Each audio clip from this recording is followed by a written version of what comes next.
டேய் வேமா ரெடி பண்றா பசிக்குதுடா. இது ஏட்டியா எடுக்கிறதே பிச்சை. இதுல அவசரம் வேற. ஊட்டி போடுயா. திருநெல்வேலிங்க. எந்த கோயிலுக்கு போயிட்டு வர ராஜா? முருகர் கோயிலுக்கு. முருகா முருகா முருகா முருகா. ஆமா யாரையா நீ? என்ன தெரியலையா? நான் உங்களை அடிச்சிருக்கேன். அடிச்சிருக்கியா? எப்பம்மா? நல்லா திங்க் பண்ணி பாருங்க. நாமத்து வரும். இந்த அளவுல அடிவாரத்துல வச்சு ஒரு 10 பேர் சேர்ந்து கும்மி எடுத்தீங்களா அந்த குரூப்பா? இல்லைங்க. இல்லையா? இந்த குன்னக்குடி குப்பத்தடியில வச்சு குதறி எடுத்தீங்களா அந்த குரூப்பா? இல்லைங்க ஏட்டையா. என்னடா இதுவும் இல்லைங்கிற. ஒரு இடம் 2 இடமா இருந்தா நான் இருக்கும். 1000 இடத்துல வாங்கி தொலைஞ்சிருக்கேன் நானு. எந்த குரூப்பா இருக்கும்? டேய் இந்த மூத்திர சந்துக்குள்ள வச்சு ஒரு 11 பேர் அடிச்சுக்கிற அந்த குரூப் தானே நீ? கரெக்டா கண்டுபிடிச்சீங்க ஏட்டையா.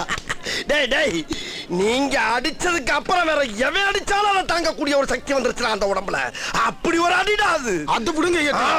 அவ்வளவு அடியும் வாங்கிக்கிட்டு நீங்க இப்படி உசுரோட நடமறீங்கன்னா அது எவ்வளவு பெரிய ஆச்சரியம். அதனாலதானடா எல்லாரும் என்னை ரொம்ப நல்லவேன்னு சொல்றீங்க.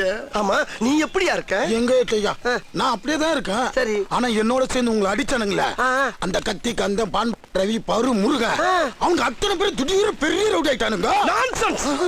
எப்படிடா ரவுடி ஆனானுங்க? எப்படி ஆனானுங்க? 50 பேர் என்னை தூக்கி போட்டு அடி அடின்னு அடிச்சுக்கு அப்புறம் தான்டா அவங்க ரவுடி ஆனது. பேரு புகழ் பந்தா எல்லாம். நீ பான் ரவின்னு சொன்னியே அவன் கதையை சொல்றேன் கேளு. அந்த பையன் ஒரு நாளைக்கு 50 பாக்கெட் பான் போடுவான். அப்ப கூட அவன் பான் ரவின்னு ஃபேமஸ் ஆகலடா. ஒரு நாள் நானு டியூட்டிக்கு போய்க்கிருந்தேன். அப்ப அவன் பான் போட்டுக்கிட்டு மென்னுக்கிட்டே வந்தான். வா ரவி எப்படி இருக்குன்னு பேச்சு வாக்குல மாமூல் கேட்டேன். 5 ரூபா தான்டா கேட்டேன். என்ன கோபத்துல இருந்தான அளவு பான் கூட அப்படியே காரிய மூஞ்சில் துப்பிட்டா. நான் அப்படியே ஷாக் ஆயிட்டேன். அன்னையில இருந்துதான் ஏட்டியா மூஞ்சிலே பொழிச்சுன்னு துப்பிட்டான்னு பான் ரவின்னு ஃபேமஸ் ஆனது. ஆனா அந்த கத்து குத்து கண்ணே அவன் எப்படி ஃபேமஸ் ஆனா? அவன மாதிரியே இவனையும் ஒரு நாள் மார்க்கெட்ல பார்த்தேன். பார்த்துட்டு நல்லா இருக்காப்பான்னு பேச்சு வாக்கல அவன்கிட்ட மாமூல் கேட்டேன். 2 ரூபா தான்டா கேட்டேன். அவன் என்ன கோபத்துல இருந்தான் தெரியல. பொசுக்குன்னு இவ்வளவு பெரிய கத்திய உருவிட்டான். எடுத்தேம்பாரு ஓட்டம். மார்க்கெட் கூட நான் பார்க்கலையே. அப்படி ஒரு ஓட்டம். அந்த ஓட்டம் போலீஸ் ட்ரைனிங்ல கூட என்ன வேணும் ஓடலடா. அப்படி ஓடியும் ஷார்ட் ரூட்ல வந்து விட்டாம்பார் வளாவல கத்தி இங்கிட்டு வந்துருச்சு. அப்புறம் என்னாச்சு? அப்புறம் என்ன உரிமை போட்டு மறுபடியும் ஓட்டம் தான். அதுக்கப்புறம் தான் ஏட்டியாவே விளாவல விட்டு ஆட்டுன்னு ஆட்டிட்டான்னு கத்தி குத்து கந்தேன்னு ஃபேமஸ் ஆனா.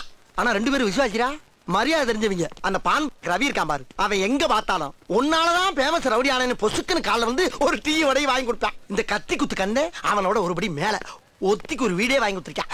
என்ன சரித்திரம் இருக்கும்போது என்கிட்ட வந்து பெரிய ரவுடி ஆயிட்டான் திடீர்னு ஃபேமஸ் ஆனான்னு பீத்திக்கிட்டு இருக்க. சரி அதை விடு. இப்போ ஓம் பொழப்பு தப்பெல்லாம் எப்படி போய்கிட்டு இருக்கு? என்னத்தை ஏட்டையா எக்கனாமிக் ப்ராப்ளம் ஓவர் ஆச்சு. சர்வைவல் சால்வ் பண்ண முடியல. நாளுக்கு நாள் தொழில் வர குறைஞ்சிக்கிட்டே வருது. காலம் மாறி போச்சுல. படிச்சவன் கம்ப்யூட்டர்ல திருடுறான். நான் படிக்காதவன் பிளேட நம்பி தொழில் ஆரம்பிச்சான். ஃபீல்டுல நிக்க முடியலையே. ஜீன்ஸ் கேட்க பிளேட போட்டா ஆல்ரெடி கிஞ்சி ஜீன்ஸோட வராங்க. கேட்டா பேஷன்றானுங்க. முன்னெல்லாம் சம்பளத்தை வாங்கி பர்சுல வச்சுட்டு வருவாங்க. டேக்கா ஓபன் பண்ணி லம்ப் அடிச்சு விடுவேன்ல. ஆனா இப்பெல்லாம் ATM credit card debit card மாறிட்டானுங்க. சரி அதையாச்சுன்னு போய் ஏடிஎம்ல போட்டா அது பின்னு நம்பர்னு கேக்குது. இப்பெல்லாம் பணம் கைக்கு வரதுக்குள்ள உயிர் போய் உயிர் வருது ஏட்டையா. அதனால நான் ஒரு முடிவு பண்ணிட்டேன். என்னன்னு? நானும் பெரிய ரவுடி ஆகி கை நிறைய சம்பாரிச்சு பணக்காரனா ஆகணும். அதனால நான் இப்ப என்ன பண்ண போறேன்னா உங்க மூக்கிலேயே நச்சுன்னு குத்துவேனா பல பலன் ரத்தம் வரும். இதையே காரணமா வச்சு என்ன 3 மாசம் உள்ள தூக்கி போட்டுருங்க. நான் வெளியே வரும்போது பெரிய ரவுடியா வருவேன்ல. டேய் அப்ப நீ என்ன அடிச்சு ஃபேமஸ் ஆலாம் பாக்குற? நீங்க ரொம்ப ராசியான ஆளு ஏட்டையா. அப்ப நான் உன்னை கேக்குறேன். நான் உன்ட்ட அடி வாங்கினா ஏட்டையா காண்டி என்ன செய்வே? நீ ஒத்திக்கி இருக்கிற வீட சொந்த வீடு ஆக்கிறேன். நல்லவன் அடி. அப்ப இங்க வச்சு அடிக்க வேணாம்டா. நல்ல கூட்டமா இருக்க இடமா பார்த்து ஒரு இடம் சொல்றேன். அங்க வச்சு கும்மு நிரிச்சாருவில்ல. வேணாம் அங்கெல்லாம் போனா லேட் ஆகும் ஏட்டையா. இங்கே வச்சு அச்சாதான் போலீஸ் ஸ்டேஷனுக்குள்ளே ஏட்டையா அச்சான்னு வேர்ல்டு ஃபுல்லா ரீச் ஆகும்ல. அட கிறுக்கா அடி வாங்குற பத்தி பிரச்சனைடா. இல்ல ஏட்டையா நான் உங்களை அடிச்சு ஆகணும். அடே மத்த போலீஸ் எல்லாம் தொழில கத்துக்குறாங்க. ஐயோ இவன் என்ட்ரி ஆகுறா. என்னடே எவ்வளவு தெரியும் உனக்கு? இவரெல்லாம் எச்சிக்கரை ஏகாம்பரம் நினைச்சிட்டியா? என்கவுண்டர் ஏகாம்பரம். காஷ்மீர்ல இருந்து கன்னியாகுமரி வரைக்கும் அங்க இருக்கிற எல்லா ரவுடிங்களையும் சுட்டு பொசக்கி வேற வழி இல்லாம எவனும் கடிக்காம இங்க வந்து செட்டில் இருக்காரு. எவ்வளோடா தெரியும் உனக்கு? என்ன அம்மா அம்மா? சும்மா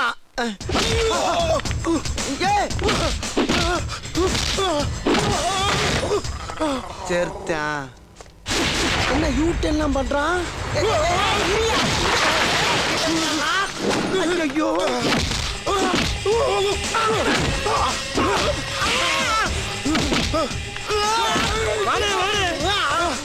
ஏய், அவன் உள்ள போட்டு லாக் பண்ணியா? வெளியே வாடா, உன்னை கொலை பண்ணாம விட மாட்டேன். இந்தப்பா ஏப்பா அவனை தூக்கி உள்ள போறியே அதுக்கு ரீசன் கேட்டா என்ன சொல்லுவேன்? அவன் தான் உங்களை அடிக்க வந்தானே ஏட்டையா? அடிக்கவே இல்லையா? ஆமா.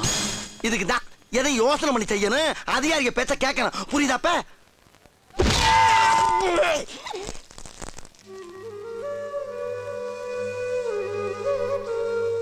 என்னது இது? ஏட்டையா, இப்படி அடிச்சது நான் இல்ல, அவன். உங்களை அடிச்சிட்டாங்கிறதுக்காக தூக்கி 3 மாசம் உள்ள போட்டிருக்கோம். எப்படி நம்ம ஐடியா? இதத்தானே அவனும் முதல்ல சொன்னான். அவன் அடிச்சிருந்தானா என் மூஞ்சி மோர காலு கையோட போயிருக்கும்ல. நீ ஏன் தேவையில்லாம யூட்டன் பண்ணி டேபிள் நொறுக்கி என் மூக்க உடைச்சு ரத்த கலரி ஆக்கிருக்கியே? உனக்கு ஏன் இந்த கொலவெறி? உங்களுக்கு பிஞ்சு மூக்கு ஏட்டையா, அதான் ரத்தம் நிக்காம வருது. நான் போய் டிஞ்சர் வாங்கிட்டு வந்துடுறேன். மூக்க பஞ்சர் ஆக்கிட்டு டிஞ்சர் வாங்கிட்டு வர்றியா? இன்ஸ்பெக்டர் கூட்டி வந்து வச்சுக்கிறேன்.